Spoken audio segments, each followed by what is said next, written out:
it is.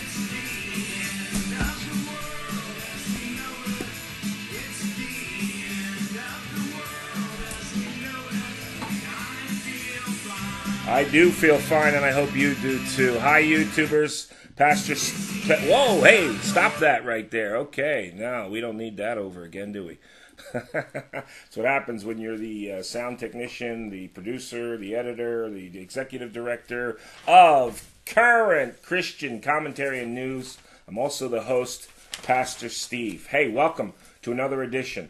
We've decided to go with quality instead of quantity on these episodes. I know it's been a couple days, but I missed you. I hope you missed us too. And I hope you get to watch some of the sermons that I put on the channel as well. I actually am a real pastor, but we'll talk about that some other day. Today is Monday, May 2nd.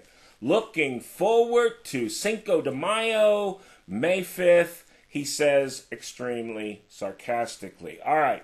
Two stories today, and I'm going to connect the dots for you. Seems like the Lord has given me a ministry of connecting the dots. Just the last couple of years, the Lord has just been showing me in the Bible how to connect the dots. New Testament, Old Testament, Old Testament, New Testament, New Testament, New Testament. Connecting the dots always. And now, for whatever reason, it's spilling over into current events, and that's one of the reasons why I started this channel. But let's get to it, shall we? Two stories, separate stories. Going to connect the dots for you. First story is an article from the New York Times on April 15th. It's about Saudi Arabia.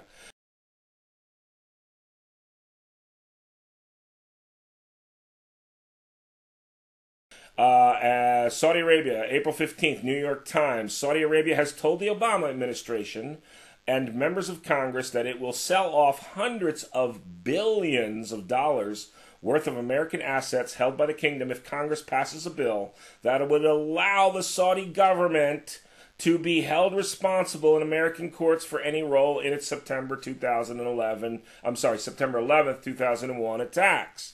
The Obama administration has lobbied Congress to block the bill's passage, according to administrative officials and congressional aides from both parties. And the Saudi threats have been the subject of intense discussions in recent weeks between lawmakers and officials of the State Department and the Pentagon. The officials have warned senators of diplomatic and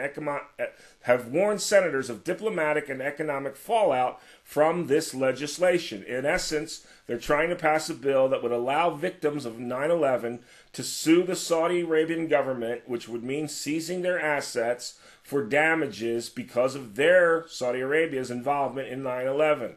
Get to that in just a second.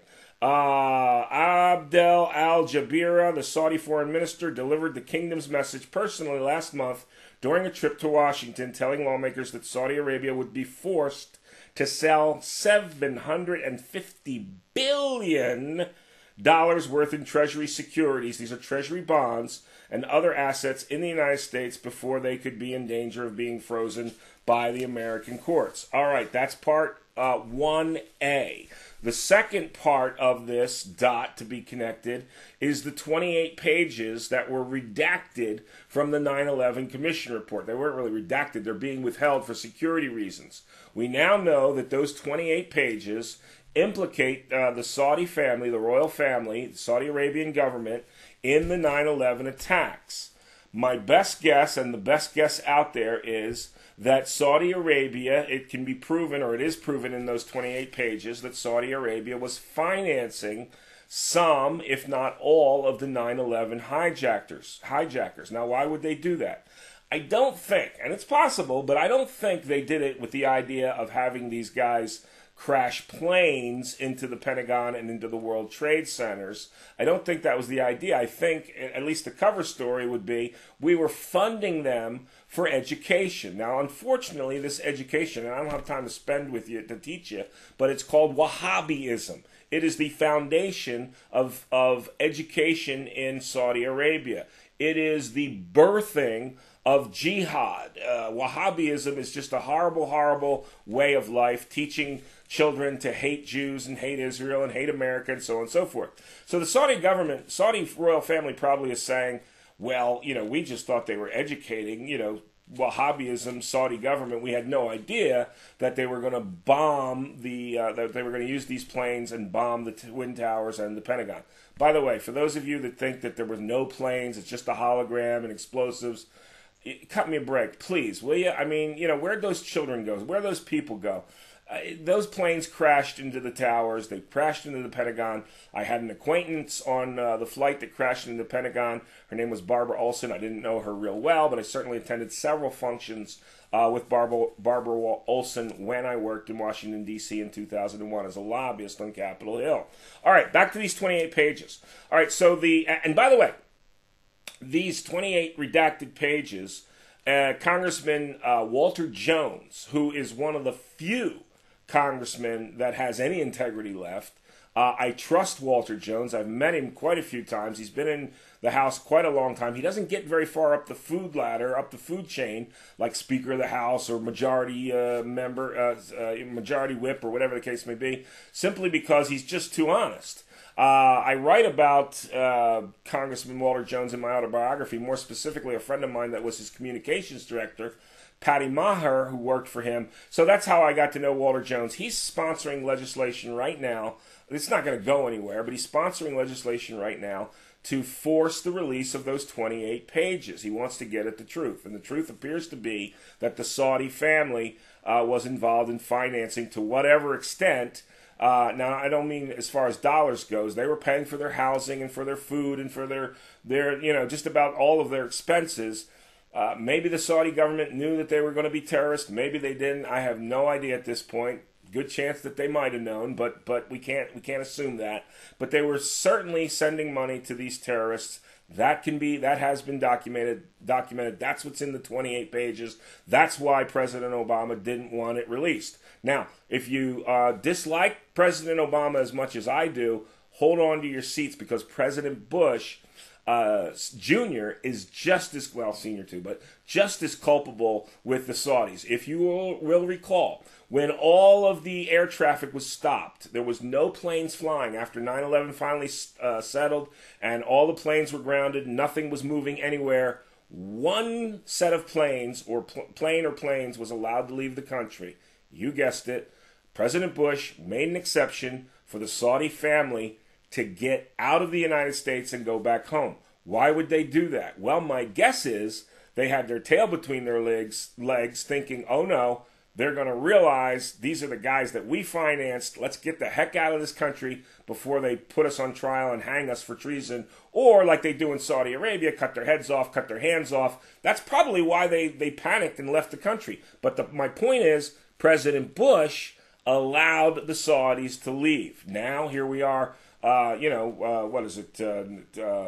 2000. We're 15 years later. Now we're finding out. All right. So, and then get this. Yesterday, May 1st, on the Sunday talk shows, the CIA director says, "Oh, there's nothing in the 28 pages. Most of that information is inaccurate."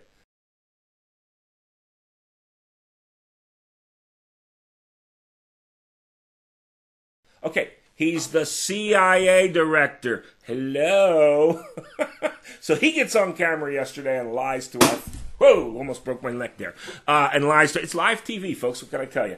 Well, it's not really TV, but I get it. But at any rate, so he gets on the morning talk shows yesterday and says, no, there's nothing to those 28 pages. Well, come on, man, he's the CIA director. I trust him. Not. All right, a couple of theories here about these 28 pages, and then I want to move on to the connection to the violence that's taking place revolving around the elections in the United States. First theory, and the mainstream media theory, is that the Saudis will not, the papers will not be released, and the Saudis will not freeze the $750 billion or liquidate the $750 billion in Treasury bonds because it would hurt themselves.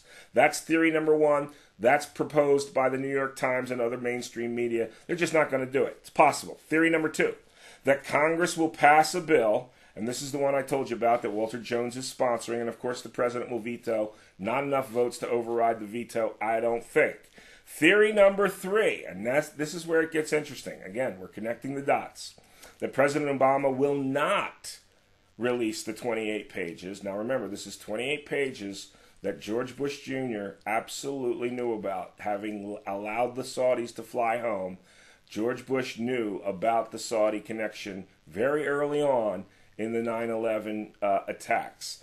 So we're not going to, I'm going to hold his feet to the fire just like I would anybody else. Obama will not release these pages. This is the third theory, because it will destroy his own multi-million-dollar retirement fund.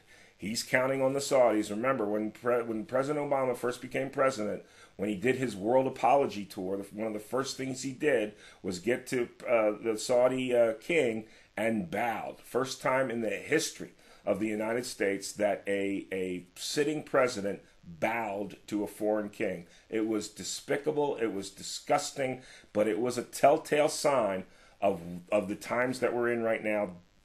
Whole subject for another show.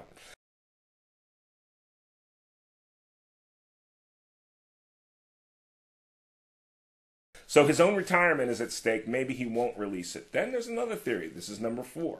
We're connecting the dots here today, folks.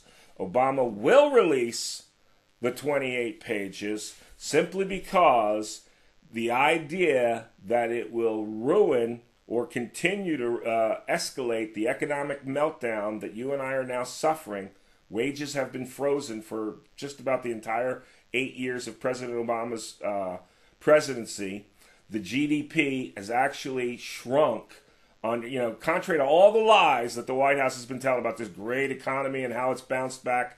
Baloney. Go to the store. Check out how small the packages are. Check out how high the prices are. Check out your own wages. Check out your own standard of living. Hasn't improved. Are you kidding me? They're nothing but a bunch of liars. And this guy is the king of all liars, next to Satan himself, but not going to go there right now. So if he releases the 28 pages, it'll be in the hopes that it actually does continue to wreck and ruin the economy. All right, so now if we go from there to, let's see, this article